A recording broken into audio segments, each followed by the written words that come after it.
얼마 전에 이제 제가 동문 모임들 졸업하고 나서 물론 뭐 여러 번 만났지만 50이 되어서는 제가 처음 만났는데요. 처음 만나보니 이제 하는 이야기들이 다들 이제 앞으로 은퇴 또는 퇴직 이후에 어떻게 해야 되냐 뭐 하는 이런 이야기들을 다들 많이 고민을 하면서 은퇴를 하고 나서 대비해야 될 방법들이 다 없는 거예요. 그리고 뾰족히 자영업을 해서 또는 창업을 해서 뭔가를 하겠다라고 하니 이제 자기가 가지고 있는 그야말로 필살기, 자기만의 노하우 이런 것들도 없고 그러다 보니 결국에는 이제 부동산을 통해서 우리가 뭐 조물주의 건물주 하듯이 그런 건물주의 꿈, 은행에서 좀 대출을 받아가지고 뭐 이런 것들 한번 하는 그런 사람, 그런 친구들이 이제 많았는데요. 거기서 여러 가지 이야기가 막 나왔습니다.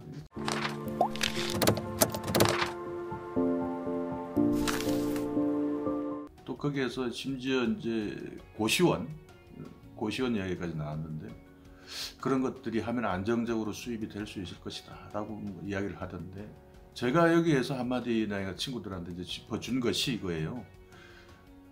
물론 노후를 우리가 대비하다 보면은 대비해야 될 것이 여러 가지가 있죠. 그 중에 뭐 첫 번째는 일단 노후 자금입니다.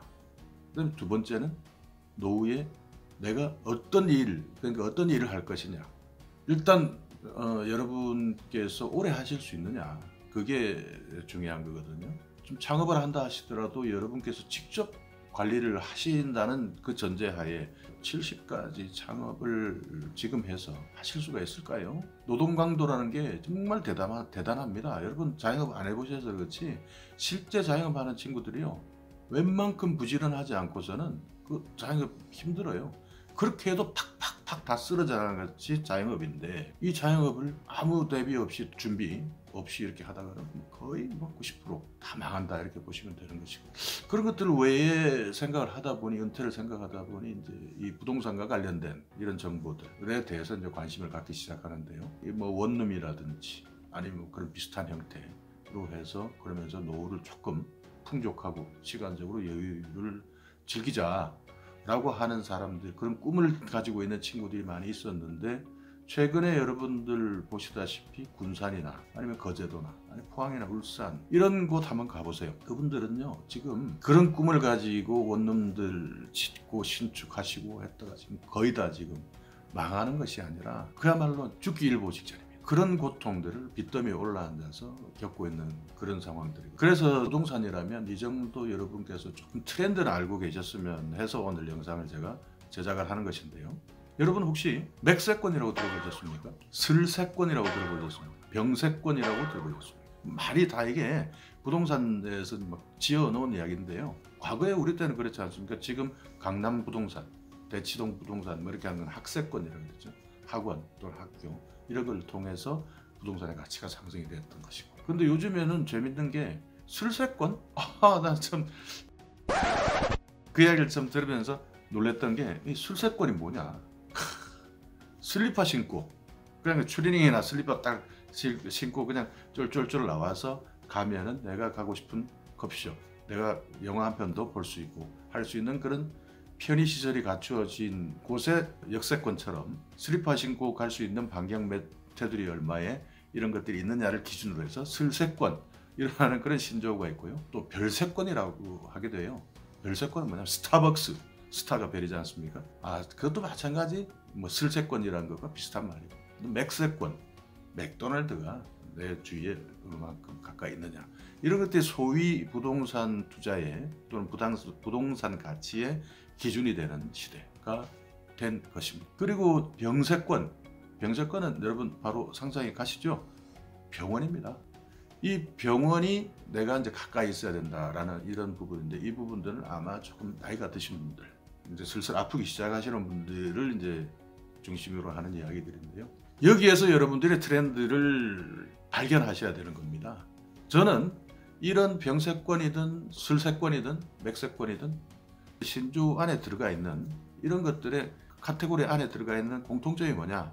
그것은 바로 1인 가구라는 거죠. 우리가 과거의 4인 가족 시대에는 병세권이라는 말이 없었습니다. 왜냐하면 같이 언제든 누군가 지켜주고 누군가 어떤 문제가 생기면 가족들이 나서서 다 서로를 케어할 수 있는 그런 시스템이었지만 지금은 노인이 되면 자식들과 다 떨어져 살죠. 그리고 두 사람 중에 한 사람 또 먼저 가죠. 그러면 1인 가구 되는 것이고, 그다음에 아이들도 결혼 안 하죠. 그렇기 때문에 1인 가구가 지금 대세죠. 그러면서 지금 30% 정도가 지금 1인 가구거든요. 세 집 중에 한 집이 1인 가구로 살아갑니다. 그러나 1인 가구의 이 방향은 앞으로 계속 늘어날 거거든요. 그러다 보면 이 부동산이라는 것이 4인 기준의 부동산이라는 것은 앞으로 물론 우리가 뭐 1, 20년 안에는 제가 변동은 없을 것이라고 보지만, 그래도 지금 우리가 갑자기 부동산 투기 때문에 올랐던 아파트 가격은 조정 국면을 거칠 것이고요. 그 이후부터는 실제 실수요자들을 위주로 조정된 가격으로 아마 매매가 이루어지거나 또는 수요가 발생하지 않을까 이렇게 생각을 하는데, 제가 볼 때 이 트렌드는 이제 1인 가구의 트렌드를 여러분들이 잘 보셔야 한다는 겁니다.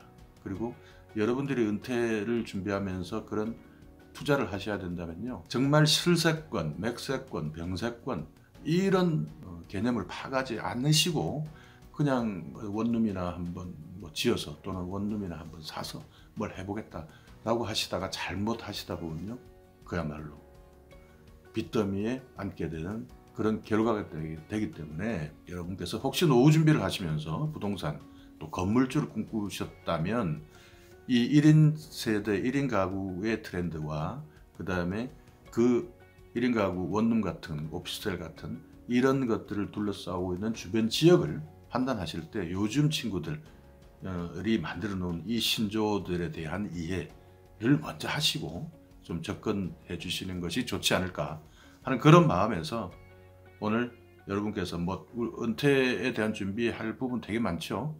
그렇지만 그 중에 하나인, 혹시 여러분께서 이런 1인 가구로 원룸이나 오피스텔 뭐 이런 형태의 부동산으로 내 노후를 준비하겠다라고 한번 생각해 보셨다면 오늘 영상 꼭 참고해 보시기 바랍니다.